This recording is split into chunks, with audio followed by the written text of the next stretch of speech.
Price the lord. ಪ್ರೀತಿಯ ದೇವರ ಮಕ್ಕಳೇ, ನೀವೆಲ್ಲರೂ ಕೂಡ ಕ್ರಿಸ್ತನಲ್ಲಿ ಸಂತೋಷವಾಗಿ ಇದ್ದೀರಾ ಎಂಬುದಾಗಿ ನಾನು ನಂಬ್ತೇನೆ. ಬನ್ನಿ ಈ ದಿವಸ ದೇವರ ವಾಕ್ಯವನ್ನು ಧ್ಯಾನಿಸೋಣ. ಯಾಕೆಂದರೆ ದೇವರ ವಾಕ್ಯ ನಮಗೆ ಪ್ರತಿದಿನ ಮತ್ತು ಪ್ರತಿ ಕ್ಷಣವೂ ಕೂಡ ನಿರೀಕ್ಷೆಯಾಗಿದೆ. ಕೊಲಸ್ಸೆಯವರಿಗೆ 4:2 ಪ್ರಾರ್ಥನೆಯನ್ನು ತಪ್ಪದೆ ಮಾಡುವವರಾಗಿ ಅದರಲ್ಲಿ ಎಚ್ಚರವಾಗಿದ್ದು ದೇವರಿಗೆ ಕೃತಜ್ಞತಾ ಸ್ತುತಿ ಮಾಡಿರಿ. ಪ್ರಿಯ ದೇವ ಮಕ್ಕಳೇ, ಕ್ರಿಸ್ತನಲ್ಲಿರುವ ನಮಗೆ ತಂದೆಯಾದ ದೇವರೇ ಆಧಾರ ಮತ್ತು ಆತನ ವಾಕ್ಯವೇ ಮಾರ್ಗವಾಗಿದೆ. ಪ್ರಿಯರೇ, ನಾವು ಪ್ರತಿದಿನವೂ ಕೂಡ ದೇವರಿಗೆ ಪ್ರಾರ್ಥನೆಯನ್ನು ಮಾಡಬೇಕು. ಪ್ರಿಯರೇ, ನಾವು ಮಾಡುವಂತಹ ಪ್ರಾರ್ಥನೆ ನಮ್ಮನ್ನು ಆತ್ಮಿಕವಾಗಿ ದೇವರಲ್ಲಿ ಒಂದು ಮಾಡುವಂಥದ್ದಾಗಿದೆ.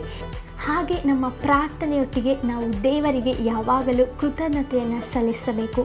ಆತನು ನಮ್ಮನ್ನು ಸುರಕ್ಷಿತವಾಗಿ ನಡೆಸಿದ್ದಕ್ಕಾಗಿ, ನಮಗೆ ಆಹಾರವನ್ನು ನೀಡಿದ್ದಕ್ಕಾಗಿ, ಪ್ರತಿಯೊಂದು ವಿಷಯವನ್ನು ಕೂಡ ನೆನೆಸಿ ನಾವು ದೇವರಿಗೆ ಕೃತಜ್ಞತೆಯನ್ನು ಸಲ್ಲಿಸಬೇಕು. ಹಾಗೆ ಆತನು ನಮ್ಮನ್ನು ಎಲ್ಲ ಸಮಸ್ಯೆಯಿಂದ, ಎಲ್ಲ ಇಕ್ಕಟ್ಟಿನಿಂದ ಬಿಡಿಸಿದ್ದನ್ನು ನೆನೆಸಿ ನಾವು ಯಾವಾಗಲೂ ದೇವರಿಗೆ ಕೃತಜ್ಞತೆಯನ್ನು ಸಲ್ಲಿಸೋಣ. ಬೇರೆ ಕ್ರಿಸ್ತನಲ್ಲಿ ನಮ್ಮ ತಂದೆಯಾದ ದೇವರ ಪ್ರೀತಿ ನಿಮ್ಮ ಮೇಲೆ ನಿರಂತರವಾಗಿದೆ. God bless you. ಆಮೇನ್.